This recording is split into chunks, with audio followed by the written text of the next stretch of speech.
ये आकाशवाणी रायपुर है। प्रादेशिक समाचार बुलेटिन के साथ मैं विभाष कुमार झा।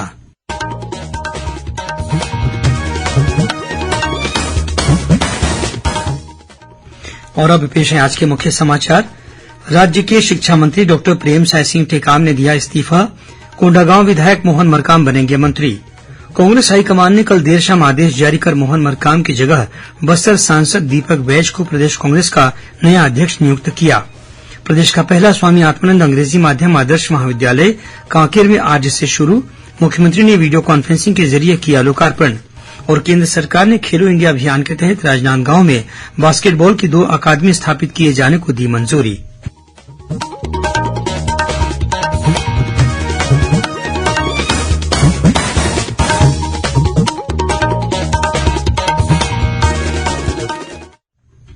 अब समाचार विस्तार से। प्रदेश में विधानसभा चुनाव से करीब 5 महीने पहले राज्य मंत्रिमंडल में आंशिक फेरबदल किया जा रहा है। शिक्षा और आदिम जाति कल्याण मंत्री डॉक्टर प्रेमसाय सिंह टेकाम ने आज अपने पद से इस्तीफा दे दिया है। मुख्यमंत्री भूपेश बघेल ने बताया कि डॉक्टर टेकाम का इस्तीफा स्वीकार कर लिया गया है। खबर मिली है कि कोंडागांव विधायक मोहन मरकाम को मंत्री बनाया जाएगा। श्री मरकाम कल 11:30 बजे राजभवन में मंत्री पद की शपथ लेंगे। विभागों का आवंटन मुख्यमंत्री कल ही करेंगे। संभावना है कि कुछ मंत्रियों के विभागों में फेरबदल किया जा सकता है।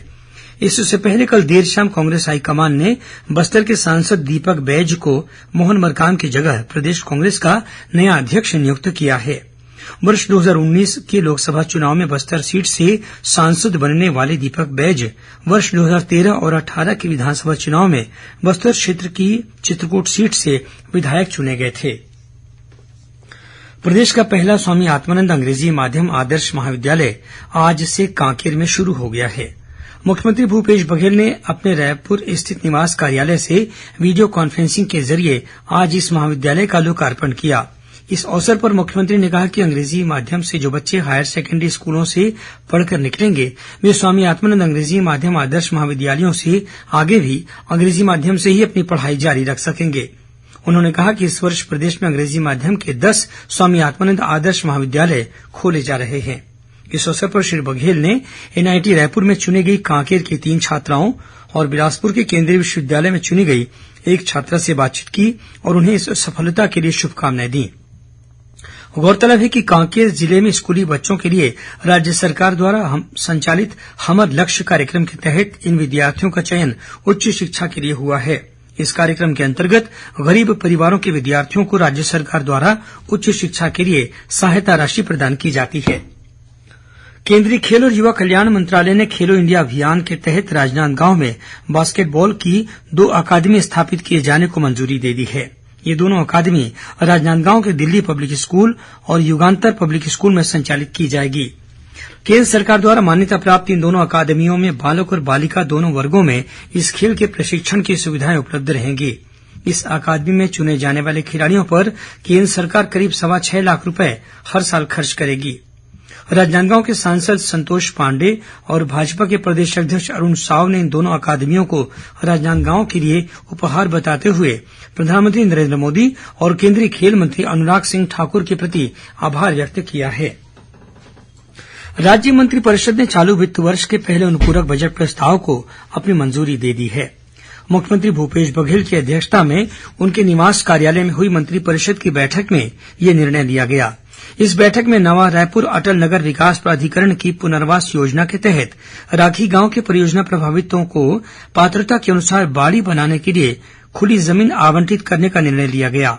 वहीं प्राधिकरण के भूमि स्वामित्व वाली जमीन पर काबिज पात्र परिवारों को निर्धारित सीमा के अनुसार बसाहट का पट्टा देने का निर्णय भी लिया गया। इस बैठक में राज्य में विभिन्न वर्गों को उद्योग स्थापना के लिए विभिन्न प्रकार की छूट, अनुदान और रियायतों की घोषणा की गई। वहीं राज्य में विभिन्न प्रकार के उद्योगों की स्थापना को प्रोत्साहित करने के लिए औद्योगिक नीति के अंतर्गत विशेष निवेश प्रोत्साहन पैकेज संबंधी नियम को समावेशित करने का निर्णय भी लिया गया। राज्य सरकार ने चालू वित्त वर्ष में महिला कोष के जरिए महिला समूहों को 31 करोड़ रुपए का ऋण देने का लक्ष्य रखा है। ये ऋण 2,500 महिला समूहों को दिया जाएगा। इसके साथ ही सक्षम योजना के तहत प्रदेश की 500 महिलाओं को 4 करोड़ रुपए तक का ऋण दिया जाएगा। ये निर्णय छत्तीसगढ़ महिला कोष के शासी बोर्ड की आमसभा की बैठक में लिया गया। महिला और बाल विकास मंत्री अनिला भेड़िया की अध्यक्षता में हुई इस बैठक में नवीन कौशल्या समृद्धि योजना का संचालन महिला कोष के माध्यम से कराए जाने की स्वीकृति भी दी गई। बीजापुर जिले में 2 लाख रूपये के इनामी माओवादी ने आज पुलिस के सामने आत्मसमर्पण कर दिया।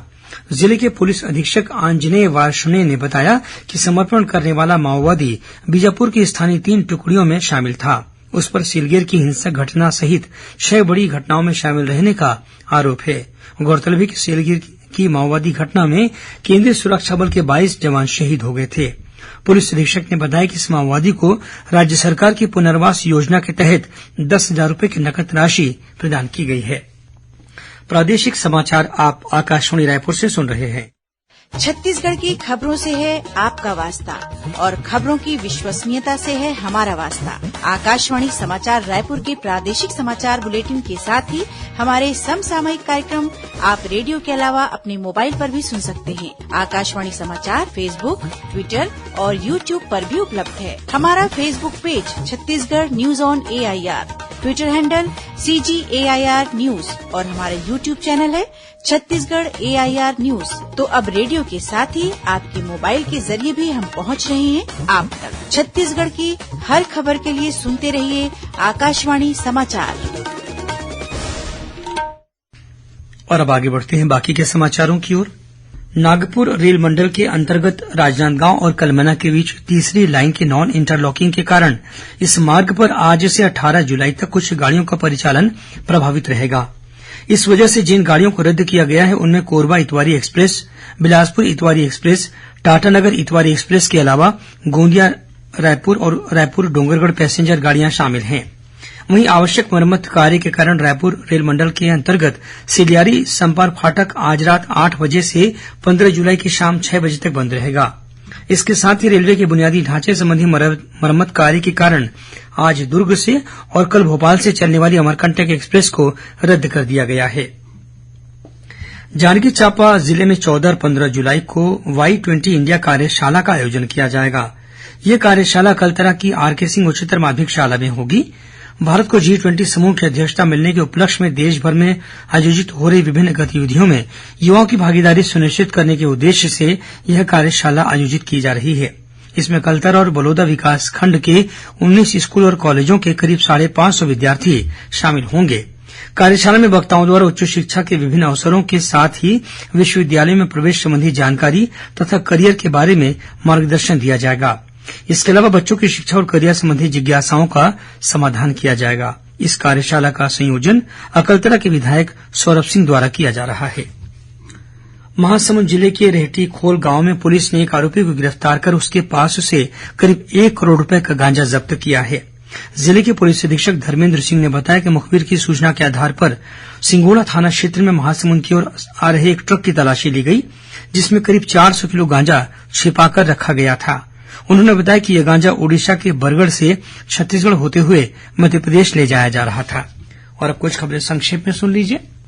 भारतीय जनता पार्टी के महिला मोर्चा ने वन मंत्री मोहम्मद अकबर द्वारा शराबबंदी को लेकर दिए गए एक बयान को लेकर रायपुर में रैली निकाली और मंत्री के निवास का घेराव किया।